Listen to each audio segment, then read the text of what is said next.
1 Samuel chapter 12. Samuel said to all Israel, I have listened to everything you said to me, and have set a king over you. Now you have a king as your leader. As for me, I am old and grey, and my sons are here with you. I have been your leader from my youth until this day. Here I stand. Testify against me in the presence of the Lord and his anointed. Whose ox have I taken? Whose donkey have I taken? Whom have I cheated? Whom have I oppressed? From whose hand have I accepted a bribe to make me shut my eyes? If I have done any of these things, I will make it right. You have not cheated or oppressed us, they replied. You have not taken anything from anyone's hand. Samuel said to them, The Lord is witness against you, and also his anointed is witness this day, that you have not found anything in my hand. He is witness, they said.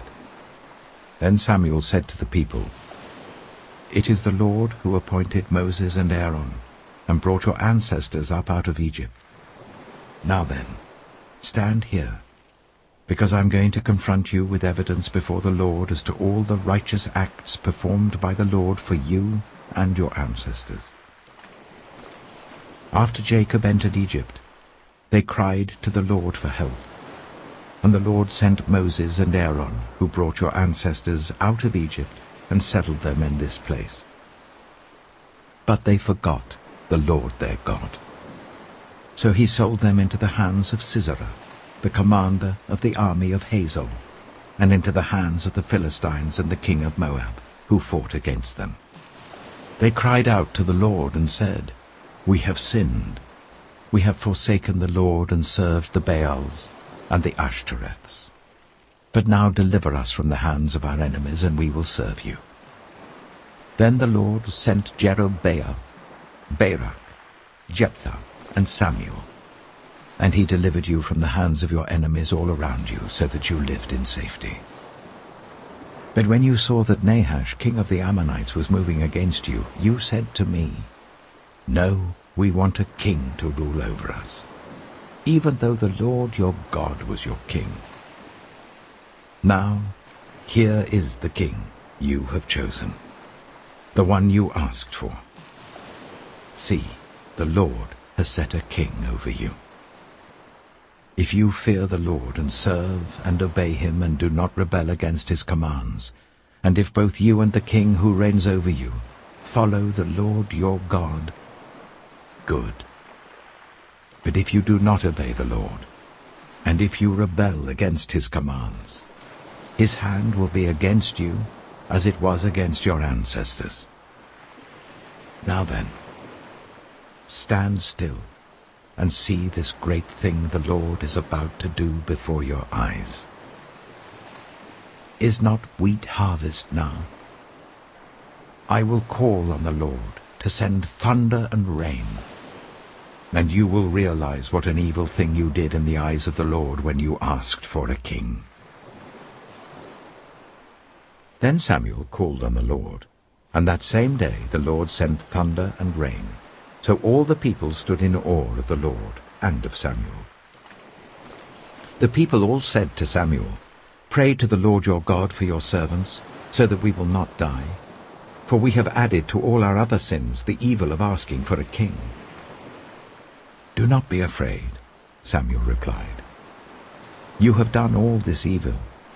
Yet do not turn away from the Lord, but serve the Lord with all your heart. Do not turn away after useless idols. They can do you no good, nor can they rescue you, because they are useless. For the sake of his great name, the Lord will not reject his people, because the Lord was pleased to make you his own. As for me, far be it from me that I should sin against the Lord by failing to pray for you, and I will teach you the way that is good and right. But be sure to fear the Lord and serve him faithfully with all your heart. Consider what great things he has done for you. Yet, if you persist in doing evil, both you and your king will perish. Romans chapter 10.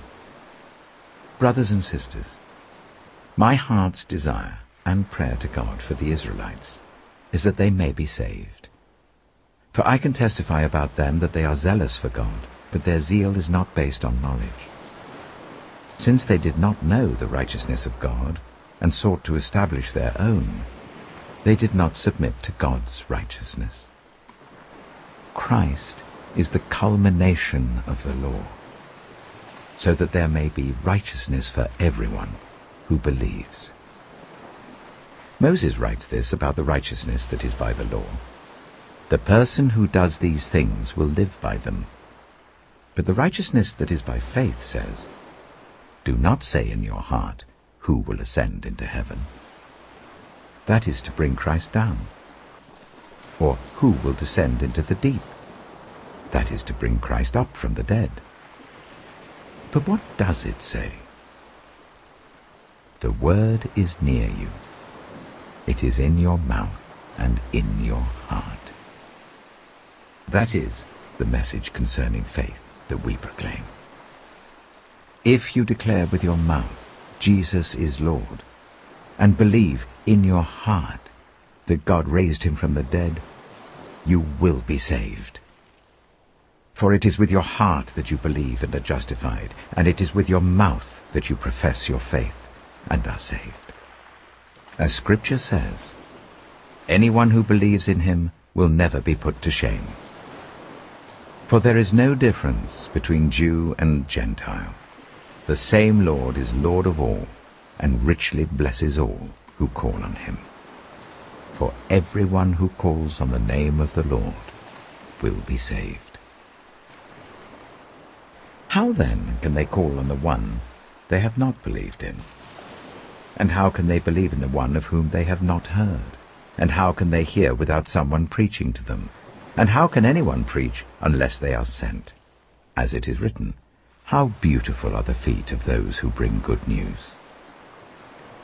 But not all the Israelites accepted the good news. For Isaiah says, Lord, who has believed our message? Consequently, faith comes from hearing the message, and the message is heard through the word about Christ. But, I ask, did they not hear? Of course they did. Their voice has gone out into all the earth, their words to the ends of the world. Again I ask, did Israel not understand? First, Moses says, I will make you envious by those who are not a nation. I will make you angry by a nation that has no understanding. And Isaiah boldly says, I was found by those who did not seek me. I revealed myself to those who did not ask for me. But concerning Israel, he says, all day long I have held out my hands to a disobedient and obstinate people.